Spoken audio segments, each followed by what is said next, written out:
तो नमस्कार दोस्तों, स्वागत है आपका हमारे YouTube channel Tiwari ji educational में।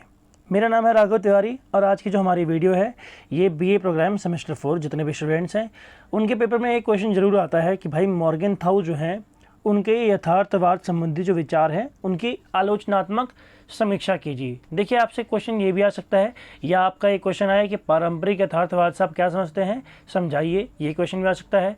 और तीसरा क्वेश्चन जो इसी पीडीएफ से आ सकता है वो है आपका मॉर्गेनथाउ के यथार्थवादी संबंधित 6 सिद्धांत क्या हैं वो बताइए। तो इस पीडीएफ से आपके 3 क्वेश्चंस कवर हो जाएंगे, यानी कि उन तीनों में से कोई भी एक क्वेश्चन आपके पेपर में आएगा ही आएगा। ठीक है, ये पक्का क्वेश्चन है आपका बी प्रोग्राम सेमेस्टर 4 का। ठीक है दोस्तों, चलिए बिना टाइम वेस्ट करे अपनी वीडियो को स्टार्ट करते हैं। हम समझते हैं भाई मॉर्गेनथाउ के यथार्थवाद संबंधी विचार क्या है। देखिए, हंस जे मॉर्गेनथाउ जर्मन अमेरिकी राजनीतिक विचारक थे तथा न्यायवादी थे। ये क्या थे भाई? देखिए, इनका जन्म जो हुआ था वो जर्मनी में हुआ था और इनका जो काम था यानी कि कार्य जहाँ करते थे ज्यूरिस्ट का, वो करते थे ये अमेरिका में। ठीक है, इनकी जो बुक थी पॉलिटिक्स अमंग नेशन। देखिए, आप अपने एग्जाम में ना आपको बुक का नाम ज़रूर मेंशन करना किसी भी राइटर के बारे में अगर आप लिख रहे हैं।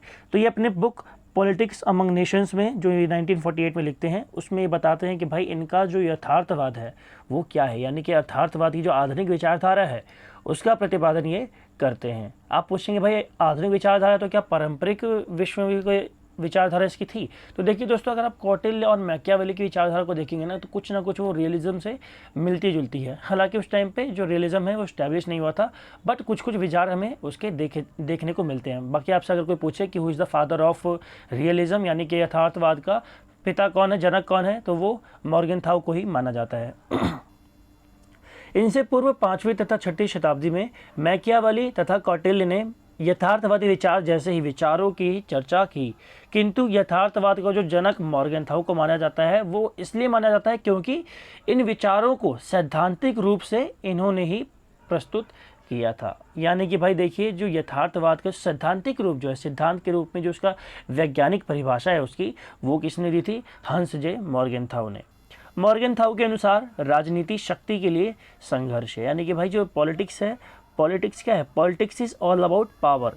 देखिए, आपको यथार्थवादियों का ना, चाहे जो भी यथार्थवादी हो, चाहे पारंपरिक यथार्थवादी हो, क्लासिकल कोई भी हो, ठीक है, आपको हर विचारधारा में यथार्थवाद की शक्ति पे बल मिलेगा। ये कहते हैं कि भाई राजनीति सब कुछ शक्ति के ही आसपास घूमती रहती है। ठीक है, पूरी जो पॉलिटिक्स है वो शक्ति के आसपास, पावर के आसपास ही घूमती रहती है। राज्य शक्ति के लिए आपस में प्रतिद्वंदिता करते हैं, यानी कि आपस में जो स्टेट्स होते हैं वो कंपटीशन करते हैं आपस में। जितने भी नेशंस हैं, स्टेट्स हैं, आप देखेंगे उनको आपस में कंपटीशन कर रहे हैं, किस लिए? For power.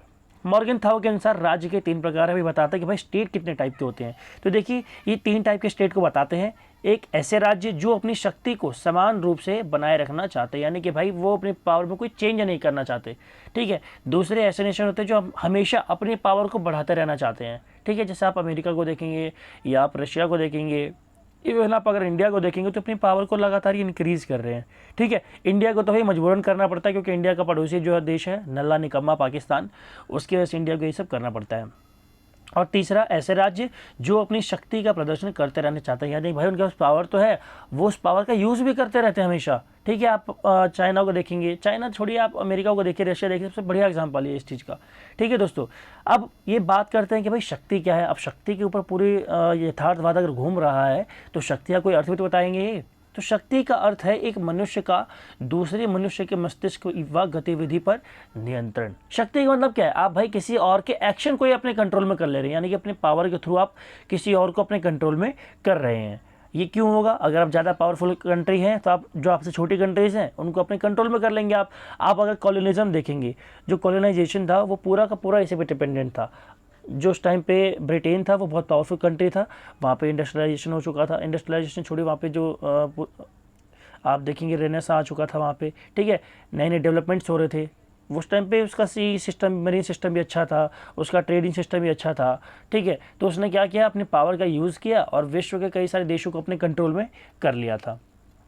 ठीक है दोस्तों, इनके अनुसार राजनीतिक शक्ति 2 देशों के मध्य एक ऐसा मनोवैज्ञानिक संबंध है। ये कैसा संबंध बता रहे हैं राजनीति को? साइकोलॉजिकल रिलेशन, जिसमें एक राष्ट्र शक्ति का प्रयोग करता है तो वहीं दूसरा देश जो होता है, दूसरा राष्ट्र जो होता है, उस पर शक्ति का प्रयोग किया जाता है। यानी कि कहते हैं भाई देखिए, इंटरनेशनल लेवल पर दो प्रकार के शक्ति का प्रदर्शन करते हैं। एक ऐसा नेशन होता है जो शक्ति को प्रयोग कर रहा है, यानी किसी और देश पर अटैक कर रहा है, और दूसरा नेशन में होता है जिस पर अटैक हो रहा है, जिस पर प्रदर्शन शक्ति का किया जा रहा है। शक्ति का प्रयोग राष्ट्रहित की पूर्ति के लिए किया जाता है। ये क्या कहते हैं भाई, शक्ति का प्रयोग जो नेशन कर रहे हैं ना, उनका लक्ष्य सिर्फ एक है, अपने राष्ट्रहित को पाना। अगर उनके राष्ट्रहित की पूर्ति नहीं हो रही है, उनके जो इंटरेस्ट है उनका, जो वो चाह रहे हैं, अगर उसकी पूर्ति नहीं हो रही है, तो उसके पूर्ति के लिए वो युद्ध करने को भी राज्य तैयार हैं। ठीक है, ये राष्ट्रहित बताता है कि भाई राष्ट्रहित कितने प्रकार के होते हैं। देखिए, मॉर्गेनथाउ के अनुसार जो राष्ट्रहित है वो दो प्रकार का होता है, एक अपरिवर्तनीय और दूसरा अल्पकालिक। अपरिवर्तनीय को आप दीर्घकालिक भी बोल सकते हैं। ठीक है, ये स्थायी है यानी कि परमानेंट होता है, और दीर्घकालिक होता है। और जो अपरिवर्तनीय है ना, ये बहुत महत्वपूर्ण भी होता है, और इनकी पूर्ति के लिए, यानी कि अगर ये इंटरेस्ट इनका पूरा नहीं हो रहा है, तो उसको पूरा करने के लिए राष्ट्र एक दूसरे से वॉर भी कर सकते हैं। ठीक है, वॉर करने से वो कतराएंगे नहीं, उनका इंटरेस्ट पूरा होना चाहिए। ठीक है, और एक होता है शॉर्ट टाइम या अल्पकालिक। अल्पकालिक कैसे हित हैं, जो बदलते रहते हैं। ठीक है, जो कुछ टाइम के लिए कुछ हैं, दूसरे टाइम के लिए बदल जा रहे हैं। मान लीजिए अभी अगर हम बात करें लॉकडाउन की, तो लॉकडाउन में किसी भी कंट्री का जो पहला राष्ट्रहित था, नेशनल इंटरेस्ट था, वो क्या था, वैक्सीन की प्राप्ति। ठीक है, अब अगर आप बात करें भाई कोविड जांच होगा है, तो क्या आप किसी का जो नेशनल इंटरेस्ट है वो क्या वैक्सीन को प्राप्त करना है? नहीं, वो बदल चुका है, वो कुछ और हो सकता है। बाकी अगर आप अपरिवर्तनीय राष्ट्रहित की बात करें तो वो शांति होता है। हर देश चाहता है कि भाई उसके यहाँ पे शांति बनी रहे, कोई और देश उस पर अटैक ना करे। ठीक है, अब समझिए भाई, यथार्थवाद के अनुसार या अंतरराष्ट्रीय राजनीति के 6 सिद्धांत कौन कौन से यथार्थवादी बताते हैं। ये पेपर में आपसे क्वेश्चन आएगा कि मॉर्गेनथाउ के यथार्थवाद से संबंधित 6 सिद्धांत क्या क्या हैं, उनकी चर्चा कीजिए। तो देखिए, मॉर्गेनथाउ ने अपने यथार्थवादी विचार को समझने के लिए 6 सिद्धांत प्रस्तुत किए हैं। उसमें से जो सबसे पहला है वो मानवीय स्वभाव की बात करते हैं। वो कहते हैं कि भाई मानव की जो प्रकृति है वो कैसी है। मॉर्गेनथाउ के अनुसार राजनीति उन वस्तुगत नियमों से चलती है या संचालित होती है जिसकी जड़ें मानव स्वभाव में निहित है। यानी को कहते हैं कि भाई जो पॉलिटिक्स है, पॉलिटिक्स सब कुछ क्या है, ह्यूमन इंटरेस्ट, ह्यूमन बिहेवियर, मानव का स्वभाव कैसा है, ये तय करती है कि भाई उस देश की राजनीति कैसी होगी। अर्थात किसी भी राज्य या देश की राजनीति को समझने के लिए पहले मानवीय स्वभाव को आपको समझना आवश्यक है। वह मनुष्य को जो मॉर्गेनथाउ कहता है कि भाई जो मनुष्य है वो नकारात्मक रूप से चरित्र है उसका, यानी कि जो मनुष्य है वो लालची है, वो मतलबी है, वो हमेशा शक्ति के पीछे भागता है। अब देखिए, किसी भी देश का अगर राष्ट्रपति है तो भी भाई एक मनुष्य ही होगा, प्रधानमंत्री है तो भी एक मनुष्य ही होगा। तो मॉर्गेनथाउ कहना चाहते हैं कि भाई जितने भी पॉलिटिकल लीडर्स हैं, इनका जो इंटरेस्ट होता है वो होता है शक्ति को पाना। ये आप छोटे लेवल पे देख सकते हैं। अगर आप देखेंगे गाँव में, कबीलों में, तो आप देखेंगे लोग दूसरों की ज़मीनों को कब्जा रहे हैं। ठीक है, वो कब्जाता क्यों है भाई? क्योंकि उनकी लालसा, उनकी लालच खत्म नहीं होता उनका।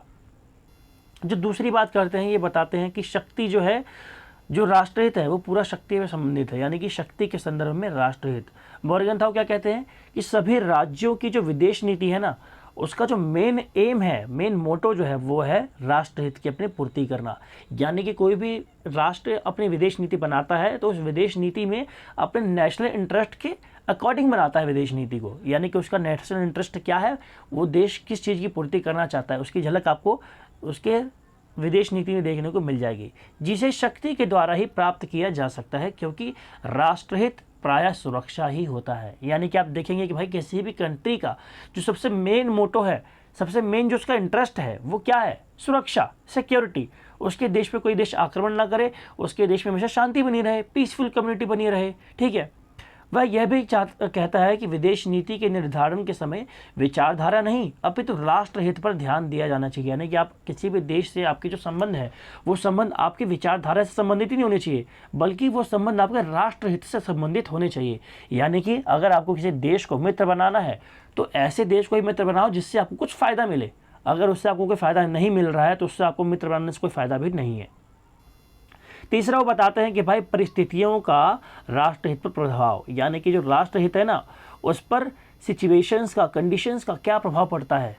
राष्ट्रहित क्या है, सदैव परिवर्तित होते रहते हैं। एक तो होता है जो परमानेंट होता है, बट जो इंटरेस्ट है नेशनल, वो चेंज क्यों हो रहे हैं वो बताते हैं। वो क्या कहते हैं कि मॉर्गन थाउ के अनुसार परिस्थितियां राष्ट्र हित पर काफ़ी प्रभाव डालती हैं, यानी कि जो सिचुएशन है राष्ट्र की वो डिसाइड करती है कि भाई उस देश का जो इंटरेस्ट है, हित है, वो क्या होगा। मैंने आपका एग्जांपल दिया ना कोविड का। अब कोविड के टाइम पे सिचुएशन ऐसी थी कि कोई भी देश वॉर नहीं करना चाह रहा था एक दूसरे से, ठीक है। देश चाह रहे थे भाई किसी भी तरीके से वहाँ पे वैक्सीन की आपूर्ति जो है वो हो सके, लोगों को वैक्सीन की डोज लग सके। तो उनका जो नेशनल इंटरेस्ट था वो क्या था, वैक्सीन की प्राप्ति करना। अब जब कोविड खत्म हुआ तो सब देशों को पता भाई अब कोविड इतना स्प्रेड नहीं कर रहा है, तो लोगों का जो इंटरेस्ट है वो चेंज हो गया है, वॉर भी स्टार्ट हो गई है। ठीक है, आप देखेंगे रशिया और यूक्रेन की वॉर चल रही है। ठीक है, किसी भी देश के हित समय के अनुसार बदलते रहते हैं, ये बहुत इंपॉर्टेंट चीज़ है भाई, और बहुत सही भी चीज़ लिखी है। क्या है कि भाई देखिए किसी भी देश का जो इंटरेस्ट है ना वो टाइम टू टाइम बदलता रहता है। इसीलिए राजनीतिज्ञ जो होते हैं, पॉलिटिकल साइंस के जो विचारधारक होते हैं, वो यह मानते हैं कि बदलती हुई परिस्थितियों के अनुसार शक्ति के संदर्भ में विदेश नीति निर्धारित की जानी चाहिए। कि भाई जैसा टाइम है, जैसे आपके पास पावर है, उसके अकॉर्डिंग आप अपनी जो फॉरेन पॉलिसी है, विदेश नीति है, उसको बनाएं। ठीक है, चौथा बताते हैं भाई नैतिक नियम तथा राज्यों की आकांक्षाएं। ये नैतिक नियमों की बात करते हैं और राज्यों की जो आकांक्षा है, चाह, उसकी बात करते हैं। मॉर्गन थाउ के अनुसार राज्य की आकांक्षाओं तथा विश्व के नैतिक नियमों के मध्य किसी प्रकार का संबंध नहीं होता। वो कहते हैं कि भाई देखिए राज्य का जो इंटरेस्ट है, जो राज्य की चाह है, वो अलग है। अगर कोई भी राष्ट्र जो है, कोई भी राज्य जो है, अगर विश्व के जो नैतिक नियम है उनको फॉलो करेगा तो उसकी जो आकांक्षाएं हैं उसकी पूर्ति नहीं हो पाएगी। आप जैसे अगर देखिए कि भाई हम लोग बोलते हैं कि हमें प्रदूषण नहीं फैलाना, अगर कोई राष्ट्र जो है वो पूरी तरह से अपने यहाँ पे उद्योग धंधे को बंद कर देगा, इंडस्ट्रीज़ को बंद कर देगा, तो वो ग्रो कैसे करेगा। आप कहें कि भाई जो इंडस्ट्रीज़ हैं वो बहुत ज़्यादा पोल्यूशन छोड़ रही हैं, तो भाई एक बात ये भी तो देखिए कि उन इंडस्ट्रीज से ही उस देश की इकोनॉमी चल रही है।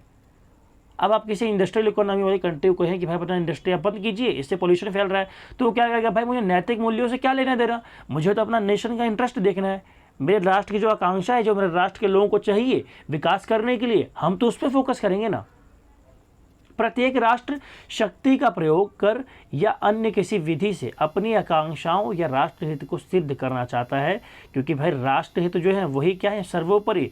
राष्ट्रहित सर्वोपरि है, इससे बड़ा कोई नहीं है। जो नेशन का जो मेन मोटो है ना किसी भी राष्ट्र का, वो अपने राष्ट्रहित की पूर्ति करना है, उसके अलावा उसे किसी चीज़ से मतलब नहीं है। ठीक है, आप देखेंगे अमेरिका में अगर आप देखेंगे या किसी और डेवलप कंट्री में देखेंगे, वहाँ पे कार्बन ट्रेडिंग चलती है। अब ये कार्बन ट्रेडिंग क्या है, ये अलग कॉन्सेप्ट है, इसको आप गूगल कर सकते हैं या आप अगर कमेंट करेंगे तो मैं आपको बता दूंगा इसका। ठीक है, विश्व के नैतिक नियमों का पालन करने के लिए कोई भी देश जो है, कोई भी राष्ट्र जो है वो बाध्य नहीं है। लेकिन नैतिक नियम एक साइड है, मोरल्स एक साइड है, और भाई जो देश की आकांक्षा है, जो देश की इंटरेस्ट है देश का, वो अलग चीज़ है। आप दोनों को एक साथ लेके नहीं चल सकते हैं।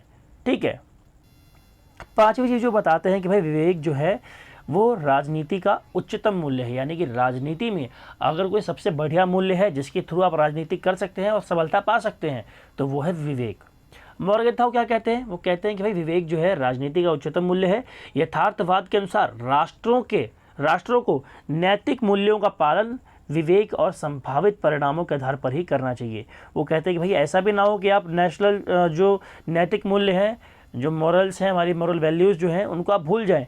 ऐसा नहीं करना आपको क्या करना है, उन मूल्यों का पालन जो है ना वो अपने विवेक बुद्धि का प्रयोग कर और संभावित परिणामों के आधार पर करना है। आप ये नहीं करेंगे भाई मेरे को तो नैतिक मूल्यों से कोई लेना देना नहीं है, मेरी कंट्री ग्रो करे, मुझे इससे लेना देना है बस। आप ऐसा नहीं कर सकते। आप थोड़ा रिडक्शन, कुछ ना कुछ रिडक्शन तो आपको करना पड़ेगा भाई। आपको जो मॉरल वैल्यूज़ हैं उनका ध्यान में देना पड़ेगा। ठीक है, आप अगर नेचर को एक्सप्लॉइट कर रहे हैं तो आपको ये भी ध्यान रखना पड़ेगा भाई नेचर आपको जब एक्सप्लॉइट करेगी ना तो बचाने वाला कोई नहीं मिलेगा।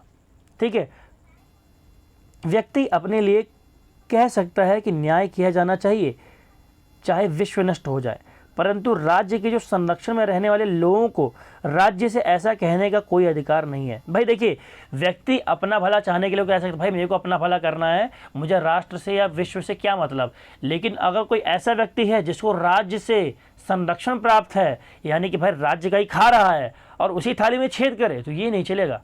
कोई भी राज्य से संरक्षित व्यक्ति यह नहीं कह सकता कि मैं ये काम करूंगा, मेरे राज्य का चाहे जो हो, मुझे राज्य से लेना देना नहीं है। नहीं, आपको जो खिला पिला रहा है, आपको जो पोषण का सोर्स है, वो आपका राज्य ही है, और आप राज्य का भला अगर चाह रहे हैं तो आप उस राज्य के अच्छे नागरिक नहीं है, आपको उस राज्य में रहने का कोई अधिकार नहीं है।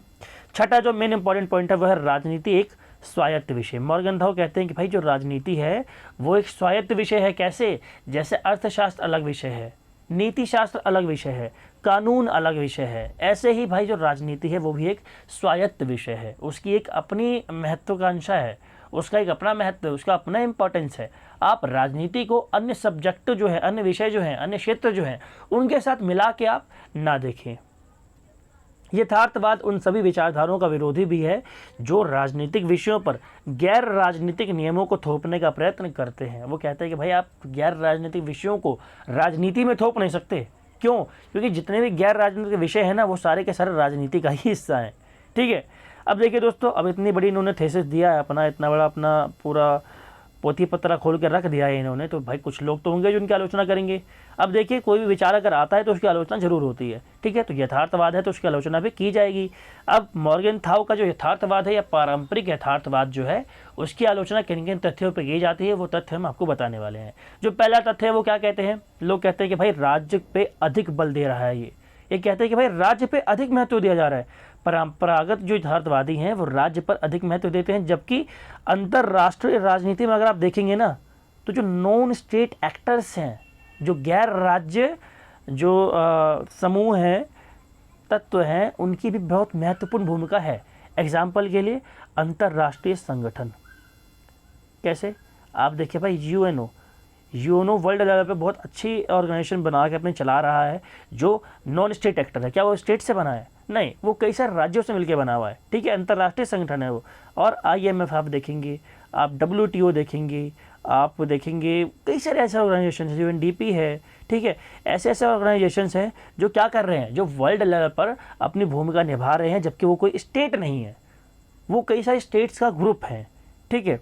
दूसरा, हित समूह, जो प्रेशर ग्रुप्स हैं, बहुराष्ट्रीय कंपनियां हैं। अगर ये बहुराष्ट्रीय कंपनियां ना हो, तो किसी भी देश की अर्थव्यवस्था आज के टाइम में नहीं चल पाएगी, क्योंकि जो फॉरेन डायरेक्ट जो इन्वेस्टमेंट होती है ना, वो यही कंपनियां करती हैं। ठीक है, इन्हीं कंपनियों में इन्वेस्टमेंट आती है और यही कंपनियां करती भी हैं। दूसरी बात, ये कहते हैं कि भाई, लोग कहते हैं कि जो परंपरागत यथार्थवादी हैं या जो मॉर्गनथाउ हैं, ये शक्ति पर अधिक बल दे रहे हैं। यथार्थवादी शक्ति पर अधिक बल देते हैं।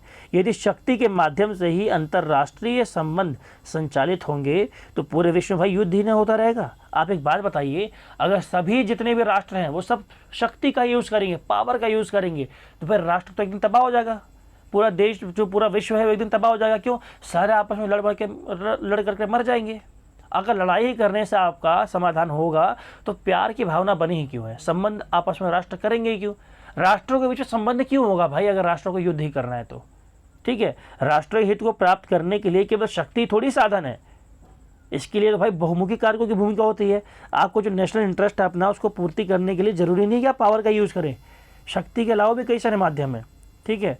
फिर ये कहते हैं कि भाई राष्ट्र जो है, इनके बीच में हमेशा संघर्ष होता रहता है। आप देखिए, आपको कोई भी यथार्थवादी मिल जाए, वो यही कहेगा कि राज्य जितने भी हैं वो क्या कर रहे हैं, आपस में संघर्ष कर रहे हैं। बट ये सही नहीं है। यथार्थवादी जो कह रहे हैं ना कि भाई राज्य आपस में संघर्ष कर रहे हैं, आप देखिए इंडिया, बांग्लादेश आपस में समझौता भी तो करते हैं। जापान और अमेरिका, इन्होंने अगर युद्ध किया था तो अब समझौता भी तो कर रखा है। जो जापान है, इसके पास अपनी कोई मिलिट्री नहीं है, इसकी मिलिट्री जो सुरक्षा है वो कौन करता है? अमेरिका। तो भाई राज्यों के बीच में अगर युद्ध हो रहे हैं, अगर तीखे स्वभाव हैं, तो आपस में मित्रता भी तो है, तो उस मित्रता को कौन दिखाएगा? ये यथार्थवाद नहीं दिखा रहा है। अगली बात जो की जाती है आलोचना में, वो की जाती है भाई मानव प्रकृति की नकारात्मक छवि। देखिए, यथार्थवाद क्या कह रहा है कि मनुष्य जो है लालची है। ठीक है, ये नकारात्मक पक्ष है मनुष्य का। मनुष्य सदैव से लालची नहीं रहा है भाई, सदैव मनुष्य ना संघर्ष करता है आपस में। ये कहते हैं कि भाई जो मनुष्य है वो संघर्ष करता है आपस में, उसके संघर्ष का कारण क्या है? लालसा। अगर राज्यों के बीच में संघर्ष और लालचपन ही होता तो भाई जो मनुष्य आजकल जो संबंध बनाते हैं आपस में, जो आपस में बातचीत करते हैं, समन्वय करते हैं, समझौता करते हैं, संगठन बनाते हैं, वो बनता ही क्यों? अगर लोगों का जो स्वभाव है लालच वाला होता तो लोग आपस में समझौता क्यों करते? ठीक है। अगली बात नारीवादी दृष्टिकोण की होती है। जो नारीवादी दृष्टिकोण है, ये क्या कहता है? ये कहता है, इसके जो प्रमुख पक्षधर हैं JN टिकनर है, जिनको नारीवाद का संस्थापक भी माना जाता है। ये कहती हैं कि भाई मॉर्गनथाउ के दृष्टिकोण की आलोचना कि ये यथार्थवादी जिस मानव स्वभाव की बात कर रहे हैं ना, जिस ह्यूमन बिहेवियर की बात ये यथार्थवादी रियलिस्ट कर रहे हैं, वो तो केवल पुरुषों का होता है। अब ये कहना क्या चाह रही समझिए। देखिए यथार्थवादी क्या कहते हैं कि भाई मनुष्य जो है हमेशा संघर्ष करता रहता है, हमेशा युद्ध करता रहता है। पर आप देखेंगे भाई युद्ध जैसे जो क्षेत्र हैं इन पर तो पुरुषों का दबदबा है। युद्ध में क्या महिलाएं लड़ने जाती हैं? वर्ल्ड वॉर में आपने कितनी महिलाओं को देखा लड़ते जाने के लिए? किसी को नहीं देखा होगा, आपने एक का दो का देख लिया होगा भले ही। ठीक है, तो नारीवादी क्या कह रहे हैं? नारीवादी कह रही हैं कि भाई युद्ध इंटरनेशनल लेवल पे क्या हो रहा है? युद्ध। तो भाई इसमें पुरुषों के साथ साथ महिलाओं को क्यों बदनाम किया जा रहा है? ये युद्ध तो पुरुष करते हैं, मतलब करे कोई और नाम सबका है, ये बात तो गलत है। अगर पुरुष युद्ध कर रहे हैं तो ये उनके स्वभाव की गलती है ना। ये मानव स्वभाव की पूरी की आप क्यों चर्चा कर रहे हैं? मानव स्वभाव में तो सारे आगे, पुरुष भी आगे, महिलाएं भी आगे, आप महिलाओं को टारगेट नहीं कर सकते। ठीक है, फिर टिकनर यह भी कहती हैं कि भाई राजनीति के क्षेत्र में भागीदारी तो पुरुषों की अधिक है, तो राजनीतिक स्वायत्तता की बात भी केवल पुरुष ही कर सकते हैं। भाई राजनीतिक स्वायत्तता की बात आप महिलाएं कैसे कर सकती हैं? भाई भागीदारी तो ज़्यादातर किसकी है? पुरुषों की। जब पुरुषों की भागीदारी ज़्यादा है तो महिलाएं कैसे इसकी चर्चा कर सकती हैं? ठीक है दोस्तों, तो ये टॉपिक जो है ना इतना ही है। इसमें बाकी आप एक दो पॉइंट और ऐड कर सकते हैं, महत्व का और निष्कर्ष का। निष्कर्ष में कुछ नहीं लिखना आपको, बस इतना ही लिखना है कि भाई चाहे जितनी आलोचना यथार्थवाद की जाए, यथार्थवाद एक ऐसी विचारधारा है जो अपना अंतर्राष्ट्रीय राजनीति में एक महत्वपूर्ण स्थान रखती है। ठीक है, ऐसे कुछ आपको एक दो पॉइंट्स बना के लिख देने एग्जाम में। और आपको एग्जाम में कुछ नहीं करना भाई, जो मैंने ये आपको कंटेंट दिया ना, इसी कंटेंट को आपको कॉपी पेस्ट बिल्कुल कर सकते हो। ठीक है, ये कंटेंट आपको मिलेगा कहाँ से? तो टेलीग्राम का लिंक जो है वो आपको नीचे डिस्क्रिप्शन में दिया हुआ है, आप उस लिंक से जाके हमारे टेलीग्राम चैनल ज्वाइन कर ले और अपने जो प्रिपरेशन है उसको एक बूस्ट दे। ठीक है दोस्तों, आज की वीडियो में इतना ही। आपको जिस भी टॉपिक वीडियो बनानी है आप कमेंट कर सकते हैं। आप इस वीडियो को लाइक कर दें, अपने फ्रेंड्स के साथ शेयर कर दें। ठीक है, बस इतना ही। चैनल को सब्सक्राइब करें। जय हिंद, जय भारत।